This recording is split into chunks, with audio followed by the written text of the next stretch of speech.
Today I'll be diving into the epic matchups between the Blackbeard Pirates and the Straw Hat crew, revealing the secrets of all 11 battles and making predictions about each of their strategies.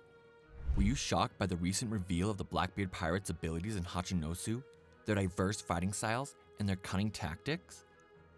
Get ready to savor a glimpse of their epic naval battles to come.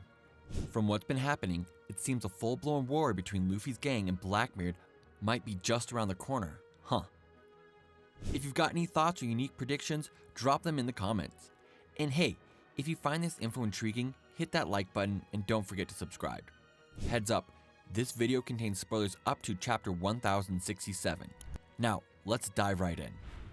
First up on the matchup card, I'm predicting a face-off between the Straw Hat crew's navigator, Nami, and the Blackbeard Hunter of Beauties, Katrina Devon. A battle between the beauty and the witch. Looking at the patterns of Nami's previous adversaries gives us a pretty good idea of what to expect. Remember the Alabasta arc? Nami took down Baroque Works agent Miss Doublefinger all by herself. That memorable battle where she first used Climatact. In the Enies Lobby arc, she faced CP9's Khalifa, and in Wano arc, it was Ulti. Seems like she's mostly matched up against female characters. Most of her opponents have indeed been women. Devon's got this insane obsession with beauty, hunting down beautiful women and collecting their heads. So the odds of her targeting Nami? Pretty high. So far we've only seen Devon use her shape-shifting abilities, but since she possesses a mythical zone-type devil fruit, we might see her unveil even more powers during her battle with Nami. With Zeus by Nami's side now, they are in for a fight like we've never seen before. Let's dive into some anticipated matchups. First up, we've got Straw Hat Pirates archaeologist Robin going up against the Blackbeard Pirates heavy drinker Vasco Shot. Now, that's a pairing you might not have seen coming. Remember Vasco Shot's logic? He believed if he set a town on fire, the escaped Kobe wouldn't have anywhere to run. And haven't we seen him wreak havoc with fire during the battles without a care for the surroundings? Oh yeah, he even launched a fire attack on Garp. But that fire backfired, turning Hachinosu into a complete mess. On the other hand, Robin is battling Black Maria and Wano. Their fight's backdrop surrounded by flames. So both have this fiery connection going on. And like I said, Vasco Shot isn't afraid to use fire regardless of the consequences. And here's the thing, that could seriously tick Robin off. Think back to the Sky Island arc and the battle with God's army captain, Yamato. Robin absolutely detests the destruction of important ruins or records, right?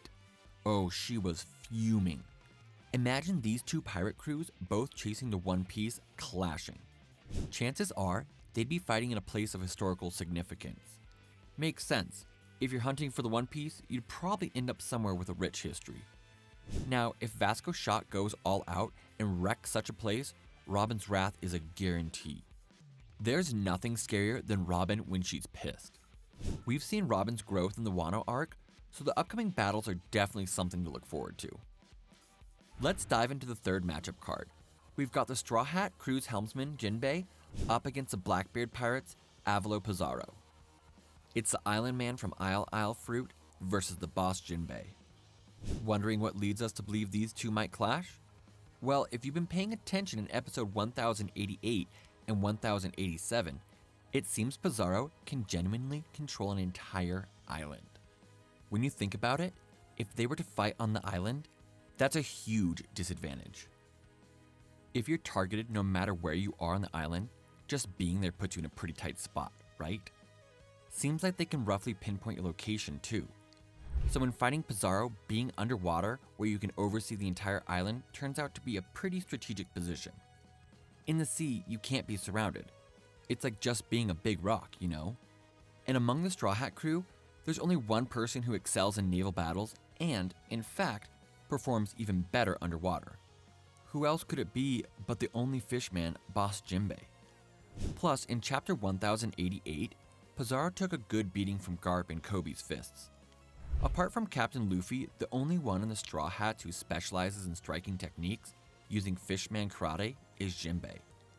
Considering the fight in Hachinosu, it's safe to say that Jinbei, with his signature punches, is the perfect opponent for this. We might even see Jinbei's underwater fishman karate techniques, something we haven't seen since Impel Down. Remember the spear-like moves? They were so cool. I can't wait to see Boss Jinbei's post-time skip underwater moves. Now, onto the fourth matchup card. I'm predicting it's Straw Hat Crew's shipwright Frankie against the Blackbeard Pirates' colossal warship San Juan Wolf. The biggest hint here is Wolf's nickname and Frankie's latest bounty poster. Remember Frankie's latest poster? It's the Thousand Sunny, isn't it? From Frankie Shogun to now being represented by the Sunny. When's his real photo going to make it, huh? Anyway, back on track. Frankie, the genius behind the Sunny, has created numerous warships in the past. Yet now, on the bounty poster, he's represented by a ship, the Sunny. What a gag, right? But it might be more than just a joke. As I mentioned earlier, San Juan Wolf's nickname is the Colossal Warship. So the matchup might be between the man whose nickname refers to his ship and Frankie, whose bounty image is literally a ship. Kind of feels like a ship showdown, doesn't it? Since a 2-year time skip, we haven't seen much change from Frankie, especially since the Giant Island arc. So I'm betting we'll see some new weapons and finishing moves from him in the final showdown with the Blackbeard Pirates. Considering we currently have the Inventor King on the future island Egghead, it's the perfect time for some weapon upgrades. I'm really excited to see what Frankie has up his sleeves in the final chapter. The fifth matchup, and it's between the Straw Hat Crew's musician Brook and the Blackbeard Pirates' enigmatic officer of the guard, Lafitte. Man, Lafitte's character is quite the mystery, right? Is it his power or his race that gives him those wings? He's the only one in the crew whose abilities hasn't been shown yet. A character shrouded in so many riddles. But why would anyone think Brook and Lafitte would face off, you ask? Well, there are actually several similarities between the two. Let's start with their belongings. Brook, as we know, carries around his trusty cane sword. It's pretty much his trademark, no doubt about it. Now here's the kicker. Lafitte has a cane too. And another signature look for Brook? His top hat. But guess who also sports a similar top hat? Yep, it's Lafitte too. Lafitte used to be a sheriff back in the West Blue, while our man Brook, he was part of the Royal Guard in a kingdom in the same West Blue. Both their origins and past professions before the pirate life are quite ordinary and oddly similar. With all these parallels, it seems likely that a showdown between Brook and Lafitte could be on the cards. Considering Brook's age, pushing 90, they probably don't know each other personally. But wouldn't it be a twist if they had heard of each other back in the day? Now that'd be something. Up next is a matchup in Straw Hat Crew's Doctor, Chopper, facing off against Blackbeard Pirates' death god, Doc Q. So it's gonna be a showdown between the medics, huh? Doc Q's ability perfectly matches his title as a doctor, being the user of the sick fruit, turning him into a disease man. Against the disease-spreading Doc Q, only a brilliant doctor like Chopper stands a chance. Ever since entering the New World, Chopper has been treating victims of Caesar's poison gas. He's also been developing antibodies against the ice demon virus created by Queen. Clearly, there's been an increased focus on diseases and viruses in the story. Seems like there's more emphasis on Chopper's role as a doctor, right? So I'm thinking that in the final arc, facing off against Doc Q, who can freely control diseases, Chopper might be developing antidotes on the fly. This could be a step closer to Chopper's dream of creating a cure-all medicine. Plus, Doc Q has a horse named Stronger. Given this, it makes total sense for an animal like Chopper to face off against him. When you think of the keywords medical and animal, these two are the obvious choices. Only a few matchups left to predict. Next, I'm betting on Straw Hat Crew's sniper, Usopp, going up against Blackbeard Pirate shooter, Van Augur. Guessing it's gonna be a sniper showdown? We know Augur can shoot from great distances. If someone's gotta take out an opponent from afar, ensuring he doesn't interfere with the captain, it's gotta be Usopp. Also, Augur has his warping ability, right? He's a user of the Warp fruit, allowing him to teleport in an instant. Isn't that a perfect match for a sniper? If a sniper's position is revealed, game over. Plus, the ability to warp gives him a significant edge in both evading detection and chasing targets. Given all this, it's hard to see how Usopp stands a chance against Augur, right? At face value, yeah, it seems Usopp beating Augur is a tough call. But didn't Usopp awaken his observation hockey in Dressrosa? And he played a significant role in Film Red, didn't he? The vision sharing displayed by Usopp in Film Red? Even the observation hockey master Katakuri did that. Katakuri also viewed distant sceneries through Brulee's vision. So it means Usopp could reach the same level of observation hockey as Katakuri. Whether we'll see his hockey progress in the main story is uncertain, but man, that'd be intense. If he can predict the future, even Auger's repeated warping won't matter. Usopp could target the exact moment he warps. To defeat Auger, we're gonna need a further awakening from Usopp. Up next, we've got a face-off between the Straw Hat Crew's cook, Sanji, and the Blackbeard Pirates champ, Burgess. It's totally a clash of the two number 3s, right? Now Burgess wields the power of the strong fruit, which simply amplifies his inherent strengths. So it's pretty safe to bet he'll rely heavily on his physical combat skills in the final battle. Honestly, with that character design, if he wasn't into hand-to-hand combat, it'd be kinda weird. On the other hand, Sanji has shown off his external skeleton, granting him some serious physical resilience. Because of that, he's kinda the perfect match to go toe-to-toe with Burgess. Considering the dynamics with their captain Blackbeard and the preference for physical combat, Sanji is just the guy for the job. Also, remember during the Dressrosa arc? Burgess got his hands on the Flame fruit only to have it snatched away by Luffy's brother Sabo, and then got beaten to a pulp using the same power. So Burgess has his connection to the flame that protects Luffy, and Sanji's combat style revolves around fiery kicks as well. So are we thinking Burgess might face yet another defeat at the hands of a fire wielder protecting Luffy, Sanji, in the final showdown?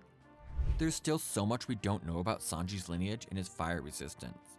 So wouldn't it be cool if, right before the battle, we see more of Sanji's evolution, mysteries get uncovered, and he overpowers Burgess with all new knowledge? Keep an eye on Sanji's power of love awakening. Alright, let's dive into the next matchup of the crew. Now we've got the Straw Hat Crew's swordsman, Zoro, squaring off against Blackbeard Pirate Shiryu of the Rain. It's the classic clash of the right-hand swordsmen, folks. This is definitely a high-stakes matchup. But after witnessing Zoro awaken his Conqueror's haki and land that insane blow on Kaido, do we really think that Shiryu stands a chance? Zoro's growth during the Wano arc was nothing short of mind-blowing, and he's scaled up in leaps and bounds. It's kinda hard to picture Shiryu giving him a run for his money. And I've gotta say, that feeling might not be too far off. Zoro now wields the Conqueror's haki, and he's been outclassing the likes of King. And since Zoro's Conqueror's haki is still fresh, he's bound to become even more formidable. So even if Shiryu can turn invisible, and Zoro hasn't mastered his observation haki to the fullest, do we really think an invisible Shiryu can counter a blade imbued with the Conqueror's haki? It's a tough call.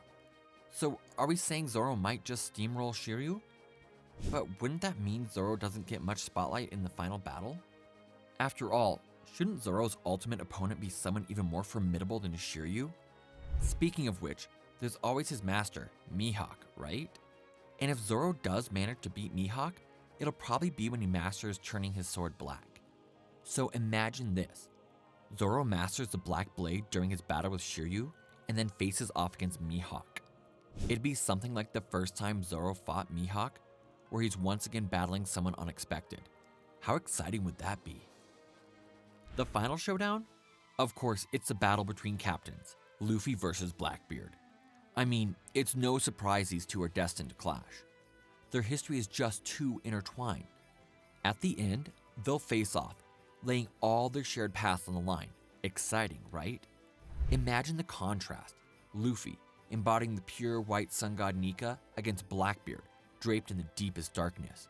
The face-off we've been waiting for might just be around the corner. I can't wait to see that goosebump-inducing battle unfold.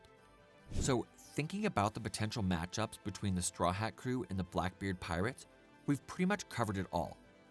But hold on, isn't there still one member of the Blackbeard Crew unaccounted for? Let's dive into some thoughts on Kuzan to wrap this up. Kuzan, the 10th giant captain of the Blackbeard Pirates. From his battle with Garp and Hachinosu, it's hard to say he's fully embraced the dark side. There's a certain ambiguity to his portrayal, and even Garp told him that those who are uncertain are weak. And let's not forget, with the recent addition of Jinbei, there are currently 9 members in the Straw Hat crew. That means Luffy's just one short of his goal for crew members. I initially thought that Yamato would join, setting up an ice showdown between Kuzan and Yamato. But considering the current situation of Wano, if Yamato leaves the country to join the Straw Hats, they'd be vulnerable to attacks from pirates and the government. So Yamato joining might be a tough call. And while there's some hints about Vivi rejoining, there are concerns about her combat abilities. Besides, with Cobra gone, Vivi needs to rule over Alabasta, right? So who's going to be the 10th and face off against Kuzan? If the 10th member is Kuzan, things would neatly fall into place. After all, Jinbei, who joined in the New World, had a profound relationship with Ace, Luffy's brother, to the extent that he felt indebted to him. And importantly, Kuzan reveres Garp, Luffy's relative, almost as a mentor and considers him his top disciple. This means he shares a connection with Jinbei. And now, after confronting and taking down his mentor Garp as a pirate, Kuzan seems to be having second thoughts. I feel there's a deeper purpose hidden within him. From this situation, I believe Kuzan, respecting Garp, Luffy's grandfather, might decide to support Luffy from a pirate standpoint. This move could fulfill his own purpose by betraying the Blackbeard Pirates and siding with Luffy. Wouldn't that be an insanely thrilling twist? That's all for today. This channel posts summaries, explanations, and ranking videos related to One Piece. If you like One Piece, we would be happy if you could support us by subscribing to our channel and commenting. Thank you for watching till the end. See you in the next video.